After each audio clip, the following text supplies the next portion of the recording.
The ocean never forgives, and neither do the stories it hides beneath its surface. Every cruise promises joy, freedom, and luxury, but some passengers discover things that the brochures never dare to mention. Imagine hearing footsteps outside your locked cabin when no one's there, or spotting the same stranger on every deck, only to find their name doesn't exist on the passenger list. What you're about to hear are true accounts, verified and retold by people who swore they'd never speak of them again. This isn't fiction. These are experiences that stain the memories of those who lived through them. So, dim your lights, put on your headphones, and step aboard Eerie Hour. Don't forget to subscribe, tap the bell, and leave a comment. Because once these stories begin, you'll feel like you're right there on the ship, and not everyone who boards ever makes it back. Story 1.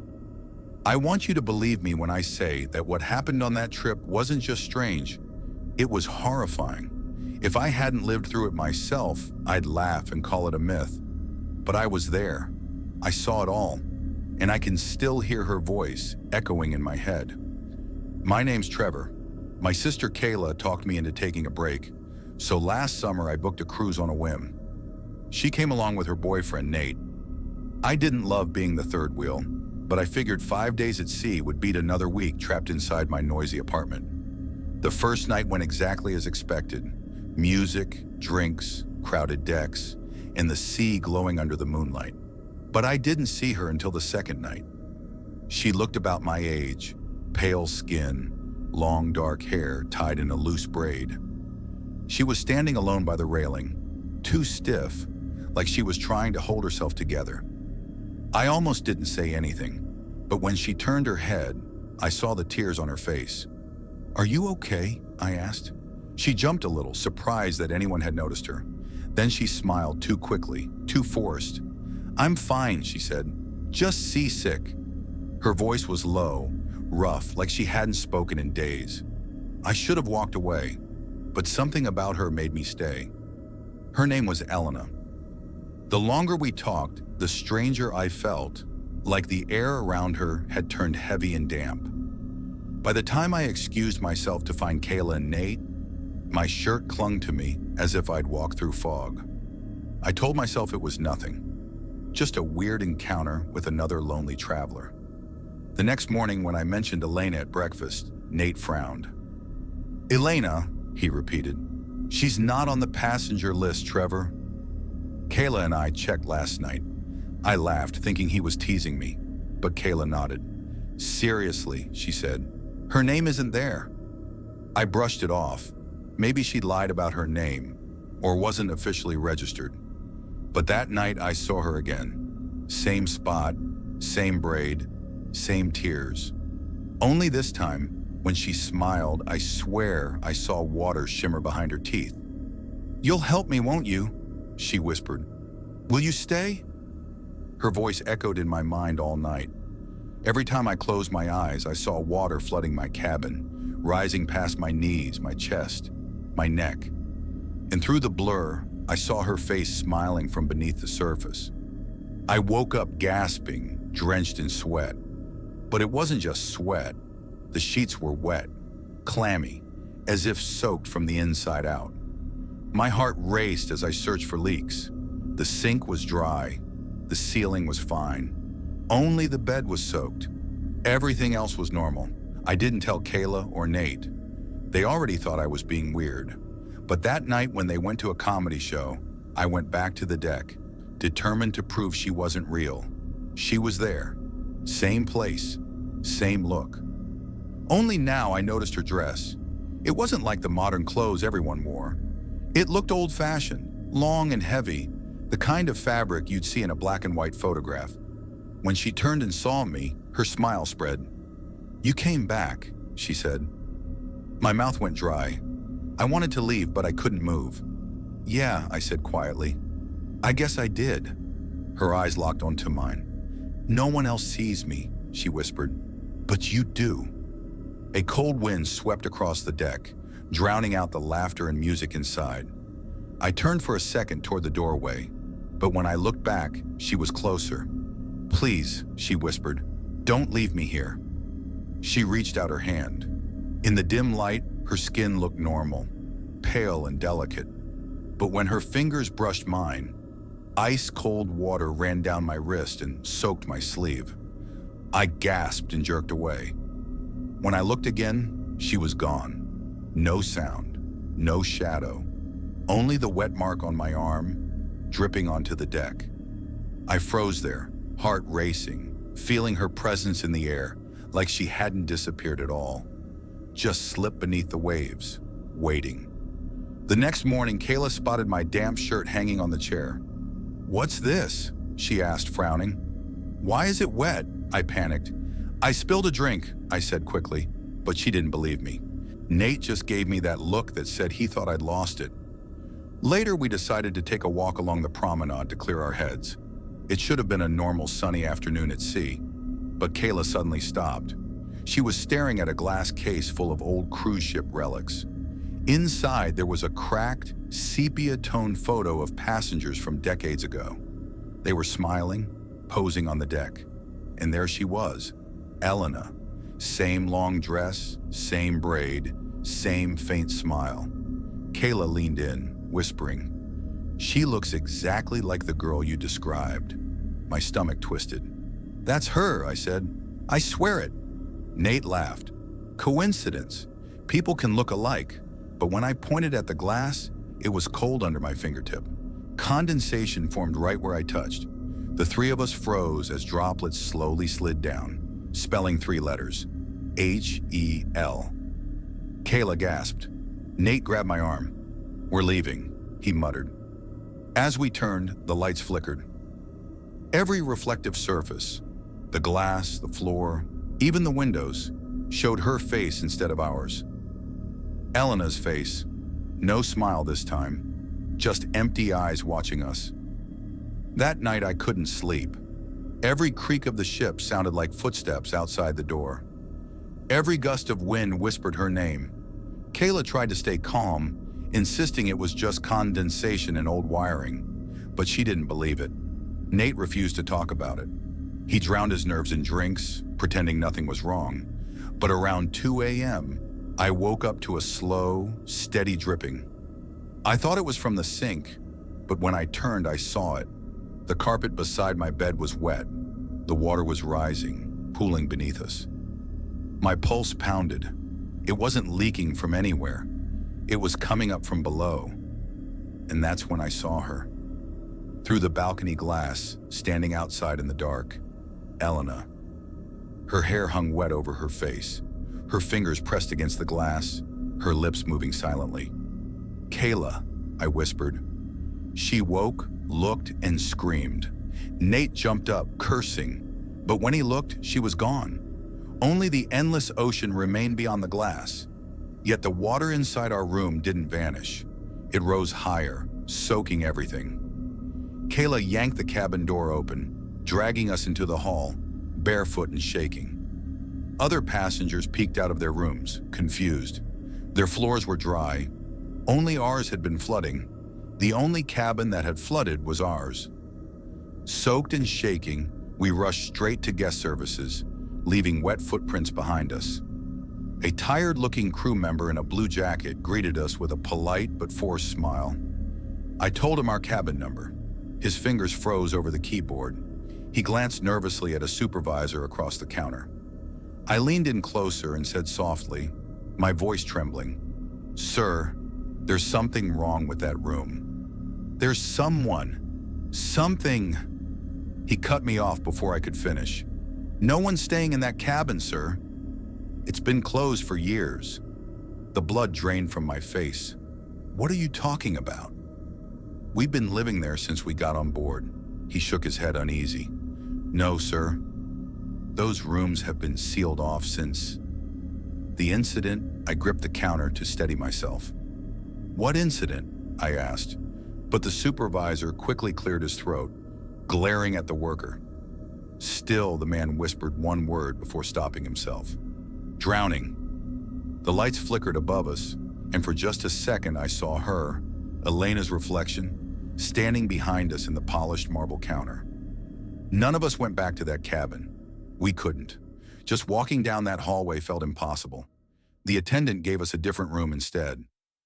Kayla clutched my arm so tightly her nails dug into my skin. Even Nate, who had been so skeptical before, was pale and silent now. They led us to another deck. None of us spoke. The silence on a ship that size can feel heavier than noise, like it's pressing against your chest. That night I was jolted awake by the soft, mechanical click of a camera shutter. Click, click, click. My chest tightened. I turned toward the sound. It was coming from the balcony. Kayla was asleep beside me. Nate was snoring on the other bed. My heart pounded as I got up and pulled the curtain aside. Elena was standing outside, but she wasn't just staring this time. She had a camera in her hands, my camera, the one I'd left behind in the old room. Even through the glass, when the flash went off, it felt like it burned right through my eyes. When I blinked, she was gone, but the camera wasn't. Its strap was coiled on the balcony floor like a snake. Against every instinct screaming in my head, I opened the door. The air outside was cold and salty. The camera was freezing to the touch, wet as if it had been pulled from the sea. My hands shook as I scrolled through the pictures. They weren't hers. They were mine. Photos of me, sleeping, eating dinner, laughing on the deck. Every moment since we boarded, captured from strange, impossible angles. And in every shot, her reflection lingered behind me, smiling. My breath caught in my throat. I dropped the camera like it was burning my skin. Nate sat up, startled. "What's going on?" Kayla whispered, her voice breaking. "She's not letting us go," she said quietly. "She wants something." Before I could reply, the ship groaned, a deep metallic sound that made the walls tremble. The lights flickered once, then went out completely. Darkness swallowed everything except for the faint blue glow of the moon through the window. Then the water returned, but this time it came from above. It poured from the ceiling like a waterfall, heavy and ice cold. Within seconds, it was up to our knees. We climbed onto the beds as waves sloshed around us, soaking everything. Outside, the wind howled. The balcony door burst open, slamming against the wall. And there she was, Elena, standing in the doorway, her eyes black and endless, her body dripping. Her lips moved, and for the first time I heard her voice, soft and gurgling, like she was speaking through water. "Go home." Then everything happened at once. The flood swallowed the room. Nate fought against the rising water, shouting. Kayla's fingers slipped from mine. I tried to grab her, but something pulled me toward the balcony, toward Elena. Her arms were open, waiting. Behind her stretched the endless, dark ocean. Then there was silence.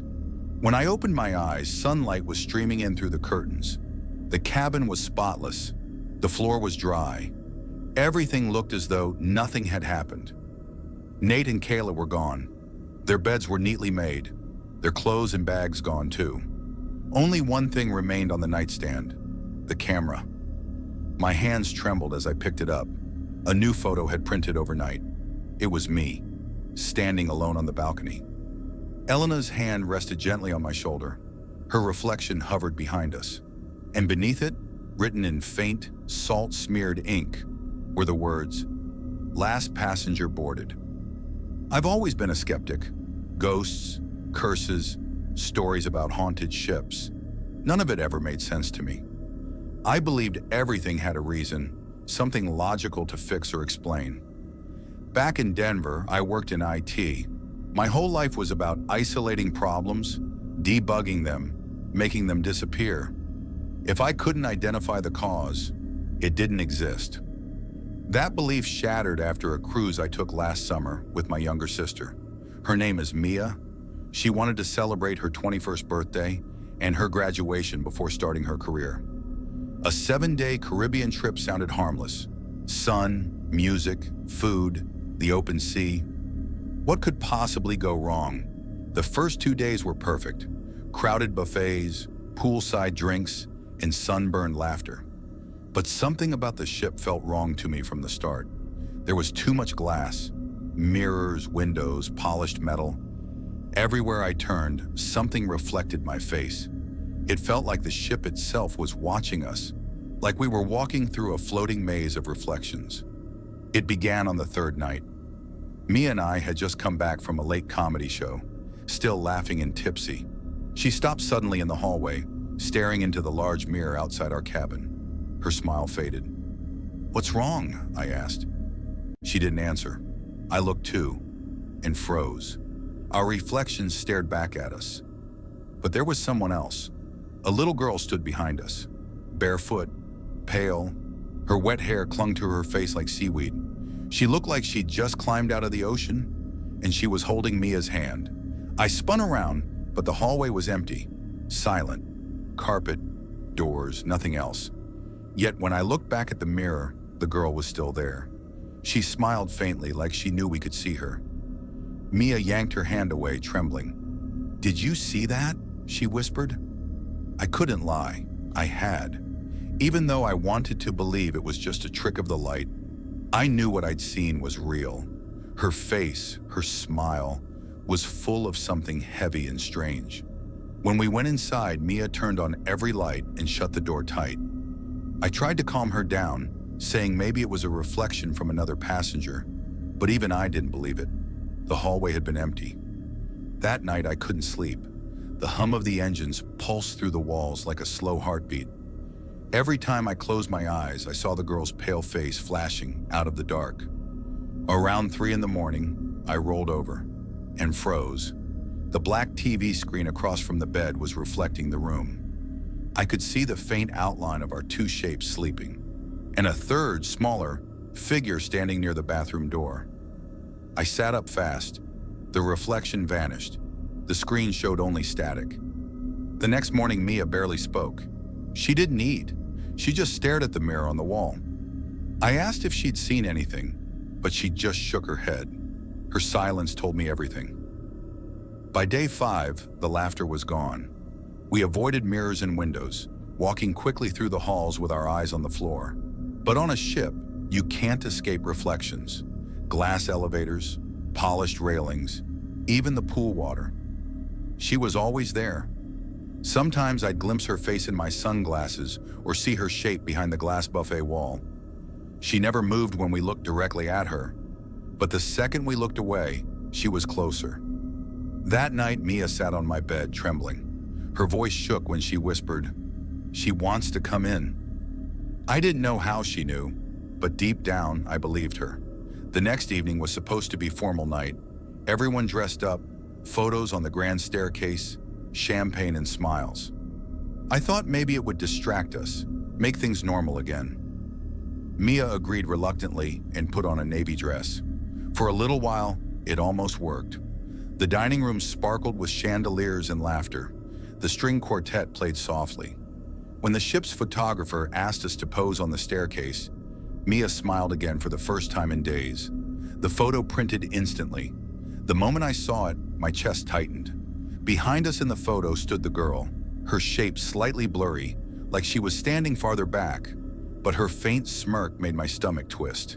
She wore a white dress and tilted her head, almost like she was posing. My pulse raced as I flipped the picture over in my hands. When I looked again, she was gone, just me and Mia, smiling stiffly into the camera. I shoved the picture into my pocket, trying not to think about it. I didn't tell Mia, but she knew something was wrong. That night, she caught me staring at the picture. "You saw her, didn't you?" she whispered, her voice shaking. I lied again, told her she was tired, that we both just needed sleep. When she finally drifted off, I pulled the photo back out, and there she was again. This time she didn't vanish. Her face was sharper, clearer, like she was looking right at me. The ship groaned softly through the cracks in the door, the smell of salt in the air. I swore I saw something move across the black screen of the TV. I turned, but nothing was there. When I looked back at the picture, she seemed closer. My hands shook as I shoved it under my pillow. I stayed up all night staring at the ceiling, while the deep hum of the engines reminded me that we were trapped in the middle of nowhere. By the 8th day, Mia could barely talk. She sat at breakfast, poking at her food, eyes darting to every polished surface around us. I reached across the table to hold her hand. But then I froze. Her reflection in the window wasn't moving with her. Her real hand was still, yet in the reflection, it was brushing her own hair. My skin crawled. I grabbed her wrist and whispered, "Don't look at it." She jerked her hand away like I'd burned her. A few guests nearby turned to stare when her fork hit the plate with a loud clang. She didn't care. She stood up so fast her chair toppled over. I chased after her through the crowded hallway. Every surface we passed, mirrors, chrome walls, even glass doors, showed her reflection twisted differently. In one, her smile stretched too wide. In another, her eyes were just hollow black pits. I caught up to her near the elevators and grabbed her shoulders. "Stop, please," I begged. She gasped, trembling. "That's her," she whispered. "She's inside me."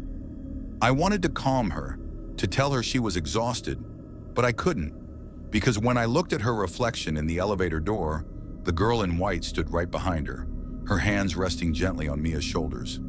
The elevator dinged and people stepped out, unaware. The reflection vanished. We didn't go in. That night, I locked the cabin door. I threw a blanket over the TV, stuffed towels under the bathroom mirror, and closed the blinds tight. Mia curled up on the bed, knees pulled to her chest.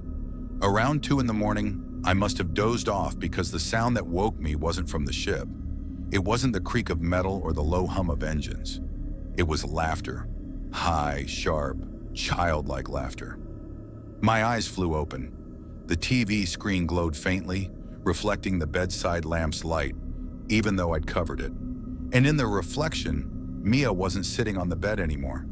Panic tore through me. I turned. She was standing beside me in the dark, far too close, smiling.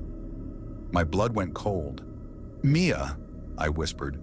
She tilted her head, and when she spoke, her voice came in 2 tones, hers and another, layered beneath it. "She doesn't like being ignored." I lunged for the light switch. The bulb flared, then burst into sparks. Darkness swallowed the room again. From the bathroom mirror came a dim, rippling light, like something shifting behind it. I don't remember falling asleep. Maybe I blacked out from fear. When I woke up, sunlight poured through the curtains. Mia was gone. Her shoes sat by the door, her suitcase unopened, clothes folded neatly inside. Only the faint dip in her pillow remained, smaller than it should have been, like a child had slept there instead. I tore through the cabin like a madman, checked under the bed, the closet, even the safe. Nothing. I bolted into the hall barefoot, shouting her name, banging on doors. No one had seen her. Security arrived and questioned me for hours. They pulled footage from every camera on the ship. She wasn't in a single frame, not one. In the last video, I saw myself walking through the atrium, my hand outstretched as if holding hers. But in the recording, my hand was empty. I tried to argue, said the footage was wrong, corrupted, edited. But then I caught sight of my reflection in the polished table. She was there, not Mia, the girl in white, staring at me. After that, I stopped fighting. Everything blurred together. The crew stopped speaking to me. Passengers whispered as I passed. I saw her everywhere. In the elevator doors, in the shimmer of the water in my glass, in every reflection that wasn't quite right. When the ship finally docked in Miami, I walked off alone. No one asked about Mia. No one even acted like she'd ever existed. I told myself I'd report her missing the moment I got home. That's what kept me from breaking completely. But when I reached my apartment, something was wrong. My suitcase was lighter. Inside, Mia's clothes were folded neatly beside mine, like they'd always been there. The zipper was half open. My breath caught when my hand brushed something stiff at the bottom. It was the photo from the first day, the one taken by the cruise photographer. But Mia wasn't beside me anymore. The girl in white was. Her tiny hand clung to mine as she smiled up at the camera. I turned slowly toward the TV across the room. My reflection stared back. The girl's hand was still wrapped around mine. My heart hammered as I reached into my back pocket. The cruise key card was there, but it wasn't mine. The plastic was worn, its strip nearly erased. When I flipped it over, I saw the cabin number, not ours. The same number Mia had scribbled on a napkin the night she vanished. My head spun. The room tilted.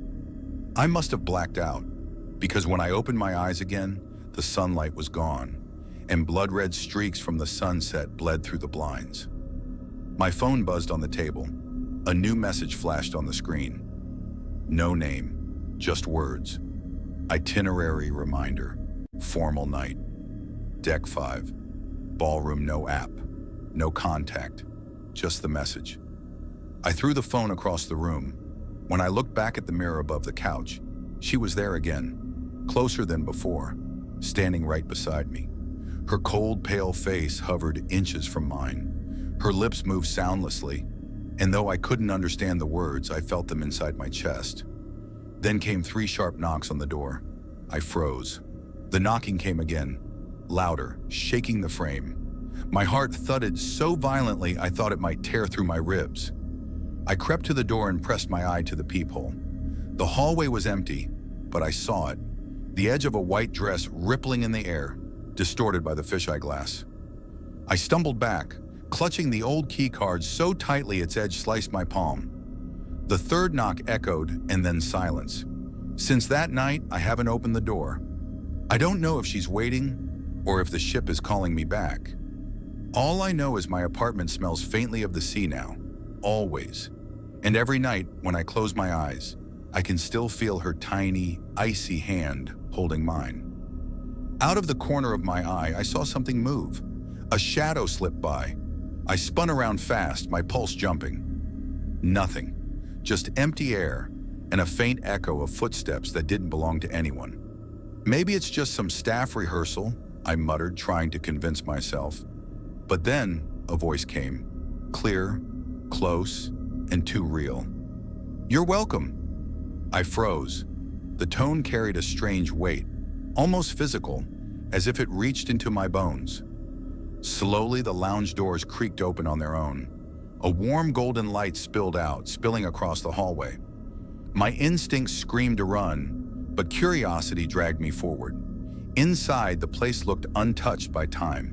Chandeliers glimmering above tables filled with unopened food and dusty bottles of wine with curled, faded labels. The air smelled like old perfume and salt. Though I heard the melody of a full orchestra, no one was there. Then shapes began to form. Faint silhouettes turned solid. Men, women, even children, smiling too widely, dressed in clothes that looked part 1920s, part modern day. Their movements were smooth but unnatural, as if strings guided them. A waiter appeared out of nowhere, holding a silver tray of glasses filled with a golden, glowing drink. No one else on the ship seemed aware of this. Through the windows, crew members passed by without noticing a thing. The waiter's voice was low and soft, almost hypnotic. "Try one." Against my better judgment, I took the glass. My hand trembled, but I couldn't stop myself. The second the drink touched my lips, the world shifted. My stomach turned. The walls seemed to breathe, pulsing like living skin. The ceiling stretched impossibly high. Laughter twisted into something sharp and wrong. The people were still smiling, but now their eyes were hollow. One by one, they faded away, until only their shadows danced on the walls. The glass slipped from my hand and shattered, the shards reflecting distorted faces staring back at me. I understood then. Those who drank were never seen again. I turned to run, but the doors slammed shut. My heart pounded as I pressed my back to the wall. The waiter's voice slithered through the air. "We've been waiting." His grin widened far beyond what should be humanly possible. The golden glow of the room pulsed like a heartbeat, and the warped music mixed with whispers I couldn't understand. I grabbed the nearest handle, locked. No key, no way out. The wood felt alive beneath my palms. Behind me, footsteps began, soft at first, then louder, matching the rhythm of my heartbeat. "Ethan." The way the name was spoken, mocking, familiar, made my stomach twist. I ran down the hall, desperate for an exit, but the ship's layout had changed. Corridors looped back, doors opened into solid walls, staircases led to ceilings. The cruise ship no longer followed logic. For a split second, I saw another passenger, A young woman smiling too wide, holding the same golden drink I'd spilled. Her eyes gleamed like the deep ocean. She waved once, then vanished. I ran to the nearest cabin, but when I opened the door, the ballroom was inside again. The same glowing chandeliers, the same ghostly guests. I stumbled backward and fled down another corridor. A vent hung loose, just enough space to crawl through. Every sound inside echoed too loud. The metal was damp and slick. When I peered out the other side, the hallway beyond was too still. Something dark slipped across the floor, too quick to follow. Then came the sound, wet, slow breathing, right behind me. I bolted through a narrow crew tunnel I'd never seen before. Machinery buzzed around me. Lights flickered. The air felt clean at first, sterile, until that same smell returned, salt and rot. The ship felt layered, as if it existed in two worlds. A piece of paper fluttered by my feet. I picked it up with shaking hands. In elegant handwriting it read, "Once they get there, they don't leave." Choose wisely. I felt a deep chill crawl up my spine. I tried to ignore it and kept going, but the footsteps followed. More of them now, faster, closer. I darted into a storage room, gasping for air, hoping to hide. Inside, boxes were stacked high, but when I tore them open, they weren't full of supplies. Instead, they held personal things. Photographs, wallets, jewelry, and passports of passengers who had vanished during the cruise. My breath caught. The lights flickered and movement shimmered in a steel panel. The same woman appeared again, more warped, her grin stretching unnaturally wide. She lifted her glass in a silent toast. I hurled a box at the panel, shattering it. She disappeared, but the faint, distorted music returned, weaving through the walls, vibrating under my skin. I turned on my phone and began recording, my voice trembling. If anyone finds this, please remember this. Don't go near the quiet parts of the ship. But when I replayed the message, there was another voice layered beneath mine, a whisper. "We've been waiting for you." The phone buzzed violently in my hand. "Don't answer the calls," the whisper said faintly. "Don't take the drinks." My head spun, then the music stopped. Silence. When I looked up, someone stood at the far end of the corridor. A tall, thin crew member, his skin pale and his eyes black as tar. He carried a tray. My legs locked. The hallway behind him stretched into a void of endless dark. Every instinct screamed not to move. He didn't blink. The glasses on his tray glowed faintly, the golden liquid inside them pulsing like light trapped in honey. I tried to move sideways, hugging the wall, but my feet felt glued to the floor. His head tilted, and the whisper came again. "It's easier if you drink." My flashlight flickered, and suddenly the hall twisted into a mirror room. Every wall gleamed, reflecting 1,000 versions of me. And in each one, the crewman stood closer, his eyes fixed on me. In every reflection, his grin spread wider. Panic clawed at my chest. I stumbled backward into a table, sending a glass shattering to the floor. Water splashed across my shoes. The sound of clinking glasses surrounded me. Then I saw them, passengers I'd seen before, the ones who disappeared. They stood in a circle around the room, soaked, smiling too wide, eyes hollow. Each held up a glass, as if offering a toast. I turned to run, but the doors had changed. They weren't doors anymore. They were waves lapping against the floor like the ship was underwater. The air grew heavy, thick with salt and dread. The music built again, louder, sharper, wrapping around me like a scream. In the center of the room stood the same tall crew member, taller than before, his eyes nothing but black voids. The tray he held glowed, the golden liquid burning brighter, almost alive. My heartbeat matched the rhythm of the music. I could feel the ship breathing. I realized then, it wasn't just haunted, it was hungry, and it wanted me next. "Just one sip," he said, his voice echoing through the huge golden room. "Then you'll understand." I shook my head and sprinted for the nearest exit. But the farther I ran, the longer the ballroom stretched, as if I was trapped in a never-ending hallway. The mirrored walls curved and twisted, reflecting dozens of drowning faces staring back at me. The chandeliers swayed without wind, their warped shadows crawling toward me like hands.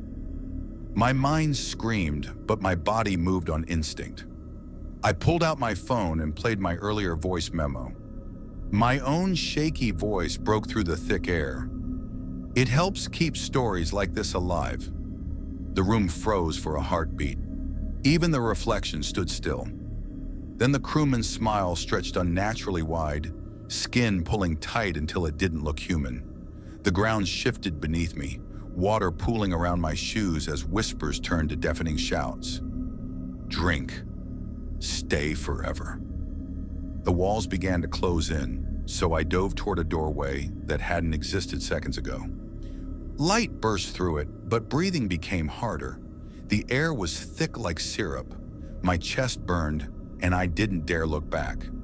When I finally stumbled through, I found myself not on the upper deck, but in my cabin. For a moment, I thought I was safe, but then I saw it, the amber glow seeping from under the door, pulsing slowly like a living heart. My hands trembled as I picked up the message lying on my bed. "We'll be waiting," it read. My every instinct screamed to burn it, to run, but curiosity and dread pinned me in place. The light beneath the door grew brighter, and the wood groaned like the ship was breathing. Then came a faint sound, glasses clinking together, followed by a low, broken laugh that slithered down the hall. My heart pounded so violently I thought my ribs might crack. A shape crawled out of the shadows through the open door. It was the crewman, but he wasn't human anymore. He hovered, the tray floating in front of him, the drinks glowing like liquid fire. His black eyes were bottomless, swallowing the dim light. And behind him, others emerged. Passengers from the cruise, faces pale and dripping, their empty smiles wide and wrong. They slipped out of the walls, the floor, even the ceiling. "Join us," the crewman whispered inside my head. "It's easier if you just drink." I staggered back, tripping over myself. The walls melted, transforming back into the ballroom. Amber liquid dripped from twisted chandeliers, sizzling where it hit the carpet. The passengers raised their glasses, their endless mouths open in silent welcome. I ran. I didn't look back. The hallways folded like paper, twisting and reshaping into the same cursed ballroom, no matter where I turned. The music built into chaos, strings and horns screeching in an inhuman rhythm. The crewmen appeared in every doorway, closer each time, moving impossibly fast. I yanked open another door. It led to a deck I didn't recognize. Waves crashed against the rails, but there was no ocean, only swirling fog. The air was cold and wet, clinging to my skin. Shapes moved within it, passengers, still holding glowing glasses, waiting. I heard a whisper behind me. "One sip and it's over." Then the tall, thin crewman stepped out of the mist, tray in hand. The golden liquid rippled and spilled toward me, forming a rushing wave. I dove sideways, hitting the railing and sending a lifeboat loose. It swung wildly before splashing into the Black Sea below. The fog thickened, and the passengers surged forward, laughing without sound, their arms stretching as if underwater. I shoved the lifeboat toward the edge and threw myself in. The plunge knocked the air from my lungs, and the cold tore through me like knives. Beneath the surface, I could still hear it. The orchestra's music, faint and distorted, along with laughter and clinking glasses echoing in my skull. I broke through the water gasping. The ship loomed above, much larger now, its lights dim and flickering like dying stars. It looked endless, stretching across the fog as if it had no end.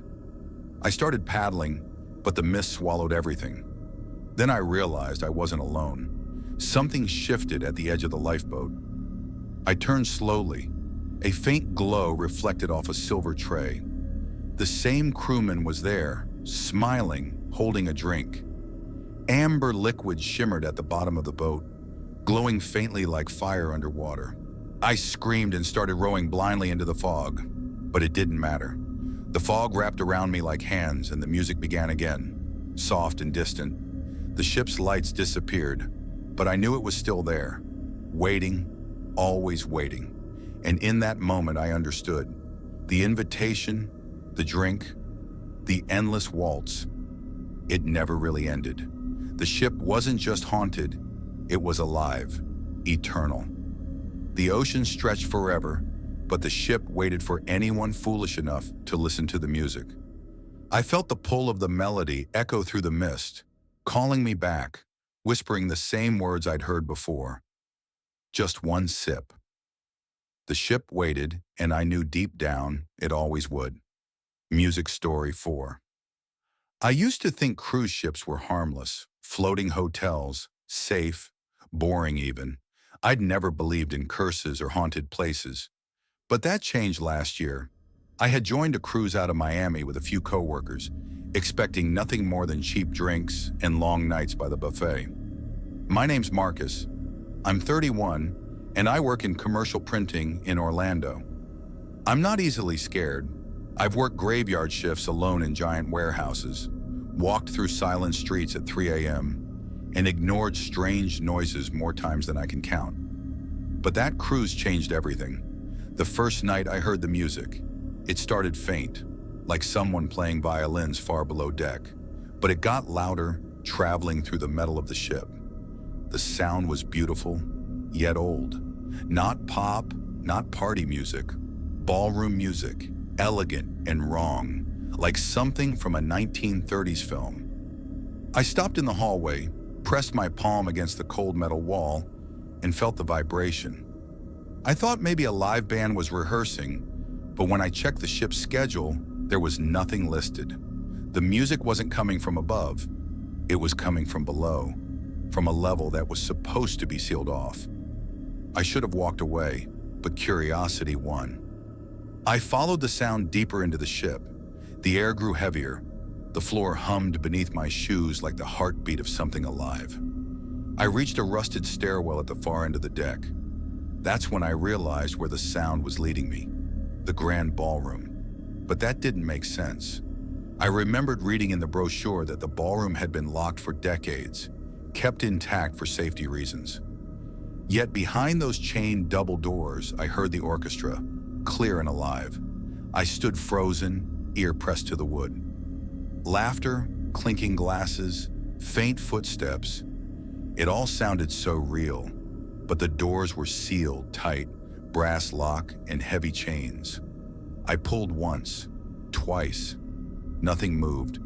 The melody grew stronger, familiar somehow, like something my grandmother once played on her old record player. That night I told my coworker Tyler about it. He laughed it off. Engines, pressure, pipes. You're hearing what you want to hear. Maybe he was right, but deep down I knew it wasn't machinery. It was music. Real, deliberate music. The next night I went back. I wasn't alone this time.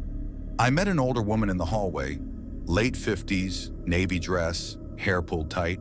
She looked terrified. "You hear it too?" she whispered. I nodded. Together we followed the sound until we stood before the chained ballroom doors. The music swelled louder than before, the horns blaring like a signal. She crossed herself. "My husband heard it too," she said softly. "He came to look. He said he saw someone go inside. He never came back." Before I could reply, the chain rattled. The padlock snapped open by itself. The music stopped. The silence that followed was worse. The woman gripped my arm, trembling. "It wants us to go inside," she whispered. I wanted to run, but her stare held me still. The doors creaked open, revealing pure darkness. A cold metallic scent filled the air. Sweet, decayed, like flowers rotting in water. "What's your name?" I asked. "Carol," she said. Something moved inside the dark. A shadow, tall and deliberate, followed by the scrape of a bow against strings. Then the music returned, louder, more violent, crashing through the opening. Violins screamed, drums thundered. It wasn't a song anymore. It was madness. Carol fell to her knees, clutching her head. I reached for her, but froze. Figures moved inside, hundreds of dancers glowing faintly, swaying without faces. One by one, their heads turned toward us. The doors burst open. Carol screamed. The faceless dancers slid out, gliding instead of walking, their touch as cold as death. The music rose until the walls shook. I lost my balance and the carpet underfoot turned into slick marble tiles, glistening with water. A chandelier swayed overhead, dripping wax that hissed on contact. We were inside the ballroom now, hundreds of dancers in old-fashioned clothes spinning endlessly. The orchestra at the far end played with skeletal fingers. Their conductor, a tall man in black, turned toward us. His face was hollow. He raised his baton, and every dancer froze. "This is a mistake," Carol whispered. The baton fell. The air turned thick. My chest tightened as though drowning. The conductor's blank stare pierced through me. He lifted the baton again, and the dancers turned, all facing us now. They began to move, smooth, perfect, inhuman. "Run," I said, but the door behind us was gone. Mirrors stretched in every direction, reflecting endless chandeliers and faceless forms. The ballroom pulsed with the rhythm of my heartbeat. The dancers circled closer. One reached Carol and pressed its forehead to hers. She convulsed, her mouth open in a silent scream. I tried to pull her away, but my feet were glued to the floor. The marble turned to dark, wet wood that creaked like a sinking ship. Then I felt it, the pull. My body started moving on its own, swaying, my arms rising as if guided by invisible strings. The orchestra was controlling me. I was their puppet. The faceless dancers closed in, brushing cold fingers over my arms, my chest. One took my hand, another pushed my shoulder into a turn. The conductor's baton dropped, and the room erupted into perfect, horrifying motion. The dance went on. Forever. Carol was beside me, trapped as well. Her body shook violently as she tried to fight the unseen force pulling her into the dance.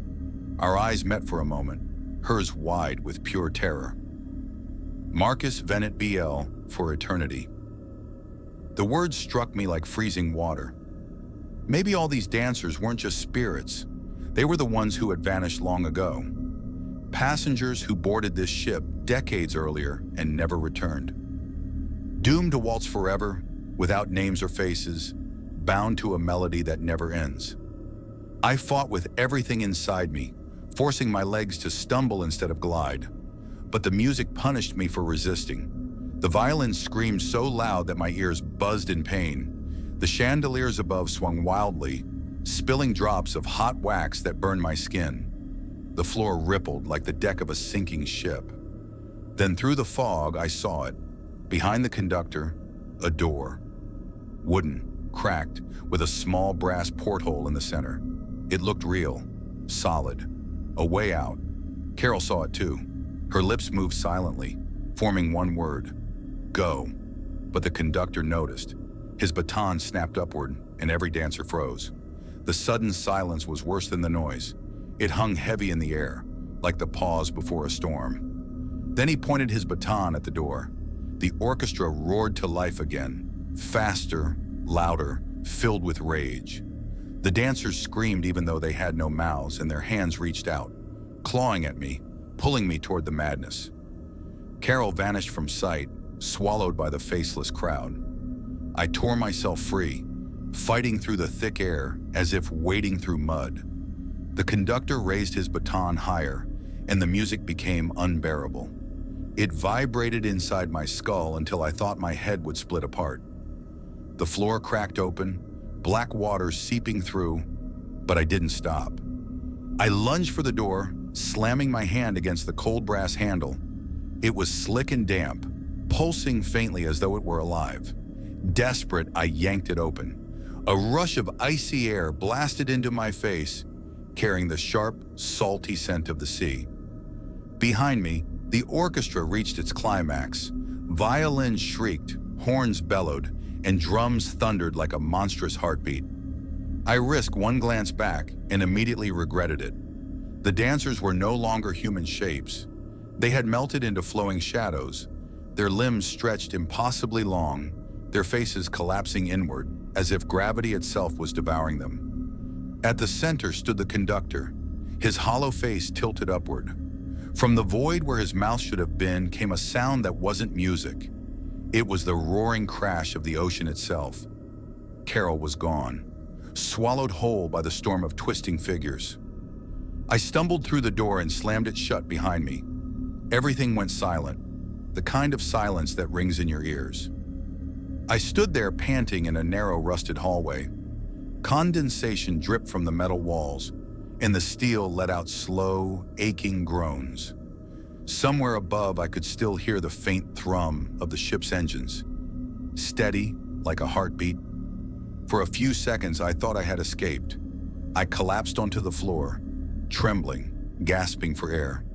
My shirt clung to my skin, and my hands wouldn't stop shaking. Then as I tried to calm down, I heard it again. The music. Not loud now, just one violin, soft and mournful, floating through the corridor like mist. I forced myself to stand and followed the sound until I came to another door. It was plain, steel, chipped with peeling paint. My instincts screamed at me not to open it, but I had no choice.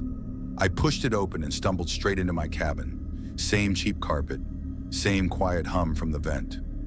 My suitcase sat against the wall, my jacket draped over the chair. For a moment, I almost believed it had all been a nightmare. Except for one thing, I wasn't alone. A photo lay on my bed. I didn't remember taking it.